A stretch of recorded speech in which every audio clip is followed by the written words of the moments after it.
पे तो हम लोग इसमें जो देखेंगे वो जैक बोर्ड के द्वारा मॉडल पेपर जो रिलीज़ किया गया 2024 हिस्ट्री का सेट 1 है, ठीक है। और सब्जेक्टिव सॉल्यूशन हम लोग देखने वाले हैं।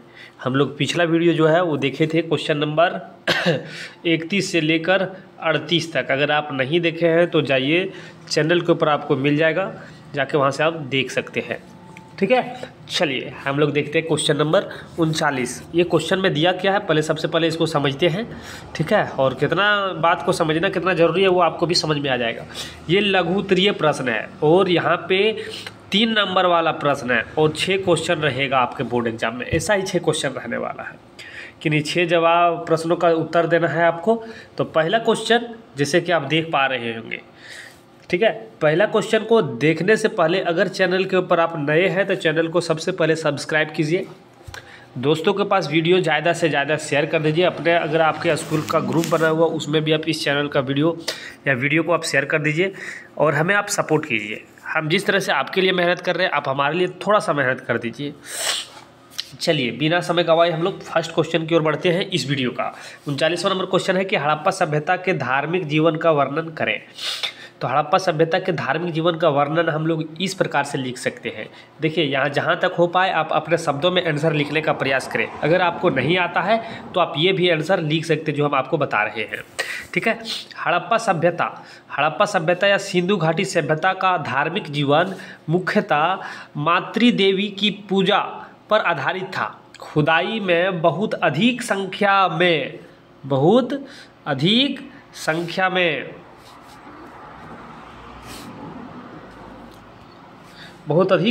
में नारियों की मूर्तियां मिली है, जिससे यह ज्ञात होता है कि सिंधु घाटी के निवासी मातृदेवी की उपासना किया करते थे। देखिए यहाँ से आपको समझ में आ गया कि इस धार्मिक वर्णन हम लोग कर रहे हैं तो वहाँ पे अधिक मूर्तियाँ मिली।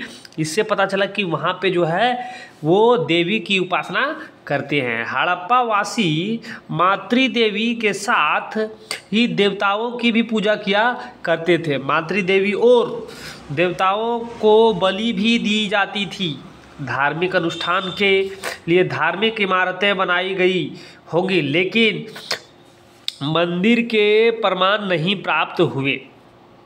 मतलब ये सब कुछ आपको मिला कि मातृदेवी मूर्तियां बहुत मिली लेकिन वहाँ पे मंदिर नहीं मिला। मोहनजोदड़ो में एक मोहर प्राप्त हुई है जिस पर पद्मासन की मुद्रा में एक पुरुष ध्यान की मुद्रा में बैठा हुआ है। इसे पशुपति महादेव का रूप माना गया है और इसे लोग क्या माने कि ये पशुपति महादेव का रूप है। पशुपति नाथ वृक्ष, लिंग, योनि और पशु आदि की भी पूजा की जाती थी। वृक्ष पूजा काफ़ी प्रचलित थी। इस काल के लोग जादू टोना भूत प्रेत और अंधविश्वास पर विश्वास किया करते थे। मतलब सेम प्रोसेस जो अभी है वैसा उस समय भी था, ठीक है। अभी भी भूत प्रेत जादू टोना के ऊपर लोग का विश्वास है ना, अंधविश्वास है और विश्वास है, तो ठीक है। वे बुरी शक्ति से बचने के लिए ताबीज धारण करते थे। और जी हाँ, बुरी शक्ति से बचने के लिए उन्हें लगता है कि कोई जादू कर दिया, कोई टोना कर दिया, भूत प्रेत कर दिया है, उससे बचने के लिए वो सब क्या करते थे, ताबीज़ भी धारण करते थे, पहनते थे। हड़प्पा वासी कुबड़ वाला सांड की भी पूजा किया करते थे और हड़प्पा वासी जो है कुबड़ वाला सांड की भी पूजा किया करते थे, ठीक है। और भी दिया हुआ है, इस प्रकार से लिख सकते हैं। ये लोग पक्षियों की भी पूजा किया करते थे और स्वास्तिक चिन्ह स्तंभ हड़प्पा वासियों की ही देन है, ठीक है। इस प्रकार से साथियों आप इसका आंसर लिख सकते हैं कि हड़प्पा सभ्यता के धार्मिक जीवन का वर्णन करें, ठीक है। चलिए नेक्स्ट क्वेश्चन की ओर हम लोग बढ़ते हैं। इसमें सब्जेक्टिव सॉल्यूशन कर रहे हैं हम लोग। क्वेश्चन नंबर 40 देख रहे हैं, ठीक है। क्वेश्चन नंबर 40 में दिया हुआ है कि अभिलेख से आप क्या समझते हैं, इनका क्या महत्व है। तो देखिए अभिलेख से आप क्या समझते हैं, 3 नंबर वाले प्रश्न अगर हम लोग लिख रहे हैं तो आप इसमें कम से कम इसका महत्व का 3 पॉइंट आपको डिनोट करना पड़ेगा, लिखना पड़ेगा, ठीक है। तो चलिए इसका आंसर आप अगर जानते हैं तो अपने भाषा में लिखने का प्रयास करेंगे। अगर आप नहीं आपको आता है तो आप इस जो हम आपको बता रहे हैं इसको आप छाप दीजिए, इसको याद कर लीजिए, इसको समझ लीजिए, ठीक है। अभिलेख उन्हें कहते हैं जो पत्थर, धातु या मिट्टी के बर्तन जैसी कठोर सतह पर खुदे होते हैं। अभिलेख समझ गए किसको कहते हैं? अभिलेख उसको कहते हैं जो पत्थर है, धातु या मिट्टी के बर्तन पर जैसी कठोर सतह पर खुदे हुए होते हैं। जैसे ये सब जो कठोर सतह है उसके पर खुदा हुआ होता है, खोद के लिखा हुआ होता है, ठीक है, काट के लिखा हुआ होता है। अभिलेख में इनके निर्माण की तिथि भी खुदी होती है, और जो अभिलेख होते हैं उसमें कब निर्माण किया गया उसकी तिथि भी, मतलब उनका समय भी लगा हुआ होता है। उनका काल निर्धारित लेखन शैली के आधार पर किया जाता है, और वो कौन सा काल का है वो लेखन शैली के आधार पर, किस तरह से लिख रहा है उसके आधार पर किया जाता है। भारत में प्राचीनतम अभिलेख प्रकारित भाषा जैसे में है जिसे सम्राट अशोक ने बनवाया है। प्राकृतिक भाषा में है जिसको सम्राट अशोक ने बनवाया। जो भारत में अभिलेख प्राप्त हुआ है, प्राचीनतम अभिलेख जो प्राप्त हुए हैं उसमें प्राकृत भाषा से लिखा गया है, और वो किसने लिखा है? वो सम्राट अशोक के द्वारा बनवाया गया है, ठीक है। अब यहाँ पे इसका महत्व हम लोग को लिखना है, तो इसका महत्व इस प्रकार से होगा, आप लिख सकते हैं। 3 नंबर वाले तो कम से कम 3 महत्व आपको नोट करना है। अगर 5 नंबर वाले होंगे तो 5 नंबर आपको 5 पॉइंट आपको दिखाना पड़ेगा। तो 3 नंबर वाले में ये क्वेश्चन दिया गया, तो इसलिए हम लोग 3 नंबर वाले को हम लोग लिखेंगे। देखिए इसका महत्व लिख के आप देश देंगे। पहला लिखेंगे अभिलेख प्राचीन काल के अध्ययन के लिए अत्यंत प्रामाणिक और विश्वसनीय स्रोत होते हैं क्योंकि वे समकालीन होते हैं, ठीक है। दूसरा पॉइंट, अभिलेख बनाने वाले के अभिलेखों से शासक के विचार, जो अभिलेख हैं जो बनवाते हैं उससे ये पता चलता है कि उस समय के जो शासक थे उसका विचार, राज्य विस्तार, उपलब्धियां, चरित्र, जन भाव का भी पता चलता है। ये सब सभी चीज़ का पता आपको चलेगा, ठीक है। और नेक्स्ट पॉइंट आप लिख सकते हैं, पॉइंट नंबर 3 कि अभिलेखों से तत्कालीन धर्म, संस्कृति, रीति रिवाज की जानकारी मिलती है। तो अभिलेखों से पता चलता है कि तत्कालीन अभी के और उस समय के धर्म के रीति रिवाज क्या थे, इनकी जानकारी प्राप्त होगा। अभिलेखों से तत्कालीन भाषा और लिपि का भी ज्ञान होगा। अभिलेखों से उस समय के शत्रु की जानकारी होगी, कोई इसने विजय किया, क्या हुआ नहीं, इस प्रकार से आप लिख सकते हैं, ठीक है साथियों। तो उम्मीद करते हैं कि आपके लिए ये क्वेश्चन हेल्पफुल हुआ होगा, तो आप इसे अच्छे तरीके से आप लोग लिख लीजिएगा। चलिए नेक्स्ट क्वेश्चन नंबर आपका दिया हुआ, देखिए यहाँ पे त्रिपिटक, समझिए त्रिपिटक से आप क्या समझते हैं। तो त्रिपिटक का शाब्दिक अर्थ होता है कि 3 टोकरियाँ। बुद्ध की मृत्यु के बाद उनके अनुयायियों ने उनकी शिक्षाओं का संकलन 3 पिटकों, सुत्त पिटक, विनय पिटक एवं अभिधम्म पिटक में किया। इन्हें ही संयुक्त रूप से त्रिपिटक कहा जाता है। त्रिपिटक किसे कहा जाता है समझ गए?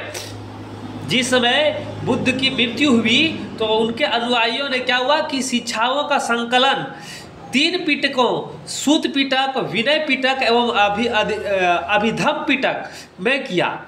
इन्हें ही संयुक्त रूप से त्रिपिटक कहा गया। सुत्त पिटक में बौद्ध धर्म के सिद्धांत दिए गए हैं। विनय पिटक में बौद्ध धर्म की आचार्य विचार दिया गया था एवं नियम था, और जबकि अभिधम्म पिटक में बुद्ध के दर्शन मिलते हैं, ठीक है। इस प्रकार से त्रिपिटक के हाथ से आप क्या समझते हैं, इसका आंसर आप लोग लिख सकते हैं। नेक्स्ट क्वेश्चन दिया हुआ है कि अल-बरूनी पर एक संक्षिप्त टिप्पणी लिखिए। और ये दोनों प्रश्न हम जो अभी लिखा रहे त्रिपिटक करिए, हम आप लोग को जब लॉन्ग क्वेश्चन का सेशन चला रहे थे उसमें ये प्रश्न पूछा गया था, ठीक है। अल-बरूनी का पूरा नाम अल-बरूनी का पूरा नाम अबू रेहान मोहम्मद इब्न अहमद था, ठीक है। उनका जन्म मध्य एशिया स्थित उज्बेकिस्तान के ख्वारिज़म में 973 ईस्वी में हुआ था। वह मूल रूप से ईरानी था और उनके आरंभिक जीवन और कार्यकलापों के विषय में कोई स्पष्ट जानकारी उपलब्ध नहीं है। अल-बरूनी के जीवन और कार्यकलापों पर राजनीतिक परिवेश का काफ़ी गहरा प्रभाव पड़ा है।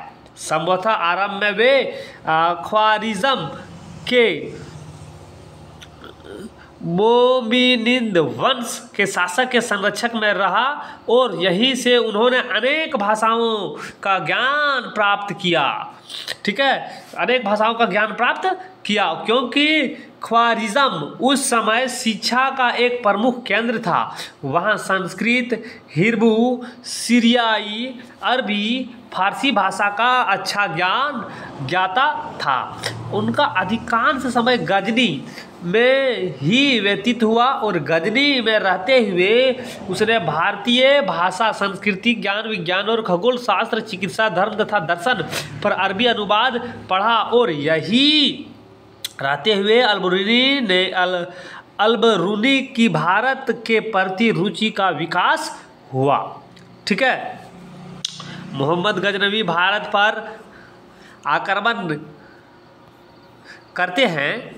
ठीक है, भारत पर आक्रमण करते हैं, तब वह अपने साथ अल-बरूनी को भारत लाते हैं और भारत में रहते हुए उन्होंने संस्कृत भाषा सीखी और दर्शन का ज्ञान प्राप्त किया। तो जब महमूद गजनवी भारत पर आक्रमण किया और आक्रमण करने के बाद क्या हुआ कि अल-बरूनी को भारत लेते आए वो साथ में, और यहाँ पर रहने के बाद उसने संस्कृत भाषा सीख गया और दर्शन का ज्ञान प्राप्त हुई और उसी के आधार पर किताबुल हिंद, आप देखिए यहाँ से 1 नंबर वाला प्रश्न बन गया। किताबुल हिंद का लेखक कौन है? तो अल-बरूनी होगा। ठीक है, या तहकीके हिंद नामक पुस्तक की रचना की, अरबी भाषा में की। भारत में कुछ सालों तक रहने के बाद वह पुनः गजनी वापस लौट जाते हैं और अपना शेष जीवन गजनी में व्यतीत करते हैं और 75 वर्ष की आयु में उनकी मृत्यु हो जाती है। तो देखिए, अगर आपको ये प्रश्न 5 नंबर वाले में पूछ दे तो आप इतना लिखेंगे। अगर ये प्रश्न 5 नंबर वाले में नहीं पूछे तो आप लास्ट वाले कुछ पॉइंट को आप हटा सकते हैं या बीच वाले कुछ पॉइंट को आप हटा दीजिएगा और उसको आप नोट कर दीजिएगा। ठीक है, चलिए नेक्स्ट क्वेश्चन दिया हुआ है 43वां नंबर की सगुण भक्ति और निर्गुण भक्ति परंपरा क्या है? तो सगुण और निर्गुण भक्ति परंपरा क्या है तो आपको समझाते हैं, समझिए। सगुण भक्ति उसको कहते हैं जिसमें शिव, विष्णु तथा उनके अवतार एवं देवियों की अवधारणा की जाती है एवं इनकी मूर्ति रूप में पूजा की जाती है, उसे सगुण भक्ति परंपरा कहते हैं। सगुण भक्ति परंपरा हो गया, जैसे भारत में जो है वो सगुण भक्ति परंपरा सनातन धर्म में अधिक देखा जाता है। ठीक है, जैसे शिव की पूजा की जाती है मूर्ति के रूप में, विष्णु की पूजा मूर्ति के सामने की जाती है, उनके अवतारों की पूजा, मूर्ति देवियों की पूजा, जो देवी देवता होते हैं उनके मूर्ति की पूजा की जाती है। इसीलिए इनको क्या है कि सगुण भक्ति परंपरा कहते हैं। और निर्गुण भक्ति परंपरा किसको कहते हैं? तो निर्गुण भक्ति परंपरा में अमूर्त निराकार ईश्वर की उपासना की जाती है, ना उसमें क्या कहते हैं, ना कोई ईश्वर की मूर्ति होती है, ना ईश्वर को वो निराकार मानते हैं। इस प्रकार की उपासना को निर्गुण भक्ति परंपरा कहते हैं। ठीक है, नेक्स्ट क्वेश्चन की ओर हम लोग बढ़ते हैं। नेक्स्ट क्वेश्चन दिया हुआ गोपुरम से आप क्या समझते हैं? तो गोपुरम से आप क्या समझते हैं? देखिए, गोपुरम एक स्मारकीय अटालिक होते हैं, प्रायः शिल्प से सज्जित एवं आधारित दक्षिण भारत के मंदिरों के दीवार पर स्थित होता है। आप देखिए, दक्षिण भारत के जब मंदिर के ऊपर आप जाइएगा तो उसके दीवार जो होते हैं वो सुसज्जित होते हैं। ठीक है, शिल्प से सुसज्जित होते हैं। तो शिल्प से सुसज्जित होते हैं, उसमें अलग अलग प्रकार के शिल्प लगे हुए होते हैं। ठीक है, यह हिंदू मंदिरों के स्थापत्य का मुख्य अंग होता है। और जहाँ पे हिंदू मंदिरों की स्थापना की जाती है और उस मंदिर में जो चित्रकला की जाती है उसमें किसी न किसी शिल्प, किसी न किसी देवी देवता की आकृति उसमें शिल्प लगा हुआ होता है। यह मंदिरों की चारदीवारी में बने दीवार का काम करते हैं और उनके जो चारों तरफ चारदीवारी बने होते हैं उसमें एक द्वार का काम क्या करता है, मतलब द्वार के ऊपर ये बना हुआ होता है। ठीक है, इस प्रकार से गोपुरम से आप क्या समझते हैं, इसका आंसर आप लोग लिख सकते हैं। नेक्स्ट क्वेश्चन नंबर 45 की ओर हम लोग बढ़ते हैं। क्वेश्चन 45 दिया हुआ कि 1857 की क्रांति के तत्कालीन कारण को बताएं। तो 1857 की तत्कालीन कारण को बताना है, जिसको आप लोग इस प्रकार से लिख सकते हैं कि जनरल गवर्नर डाहिग ने सैनिकों के हथियारों में परिवर्तन लाने का प्रयास किया। 1856 ईस्वी में उसने सैनिकों की पुरानी बंदूक ब्राउन बेस के स्थान पर एनफील्ड राइफल नामक नई बंदूक देने का निश्चय किया। इन राइफल का प्रयोग करने के लिए कारतूस को राइफल में भरने से पूर्व मुंह से खोलना पड़ता था। ठीक है, तो 1857 की क्रांति के तत्कालीन कारण हम लोग इस प्रकार से लिख रहे हैं। जैसे देखिए, आप ऐसे लिखेंगे, जनवरी 1857 में बंगाल के बेरकपुर छावनी में यह समाचार फैल गई कि इन कारतूसों में गाय और सूअर की चर्बी लगी हुई थी, जिससे हिंदू और मुस्लिम सैनिकों में आक्रोश उत्पन्न हो गया। 29 मार्च 1857 ईस्वी को मंगल पांडे नामक एक ब्राह्मण ने बेरकपुर छावनी में अपने अफसरों के विरुद्ध विद्रोह कर दिया। इस प्रकार चर्बी वाले कारतूस 1857 के विद्रोह का तत्कालीन कारण बना। तो 1857 का जो विद्रोह का तत्कालीन कारण क्या बना था? तो चर्बी वाले कारतूस। ठीक है, टोटल कहानी चर्बी वाले कारतूस के ऊपर ही घूमता फिरता आपको दिख रहा है। ठीक है, तो इस प्रकार से आप लोग लिख सकते हैं कि 1857 के विद्रोह का तत्कालीन कारण क्या बना? तो चर्बी वाले कारतूस बना। ठीक है, इस प्रकार से आप इसका आंसर लिख सकते हैं। नेक्स्ट क्वेश्चन, एंड इस जो 3 नंबर वाले प्रश्न है, इसका लास्ट क्वेश्चन आप देख पा रहे हैं, दिया हुआ है कि बसरा और बेसरा से आप क्या समझते हैं? बसरा और बेसरा से आप क्या समझते हैं? तो सरिया, देखिए सरिया जो होता है मुसलमानों को निर्देशित करने के अलावा कानून भी है। मुसलमानों में जो सरिया है वो उसको निर्देश भी देता है, एक ऑर्डर भी देता है, एक चलने की तरीका भी बताता है और एक कानून भी है। यह कुरान शरीफ और हदीस पर आधारित होता है। और जो यहाँ पे सरिया जो होता है वो कुरान शरीफ और हदीस के ऊपर डिपेंड रहता है, उससे बना हुआ होता है। सरिया का पालन करने वाले को बसरिया और सरिया की अवहेलना करने वाले को बेसरिया कहा जाता है।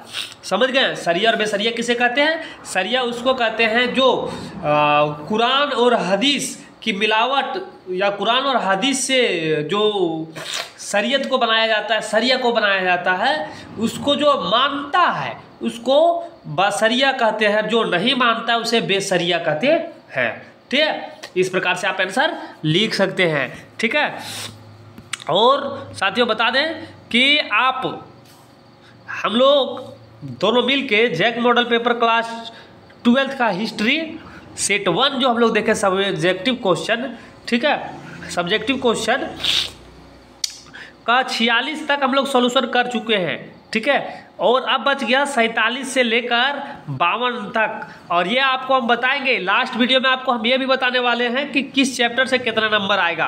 तो अगला पार्ट को आप जरूर देखिएगा और इस वीडियो को दोस्तों के पास आप अवश्य शेयर कर दीजिएगा। चलिए फिर मिलेंगे हम लोग नए वीडियो लेकर, तब तक आपसे अलविदा लेते हैं। जय हिंद।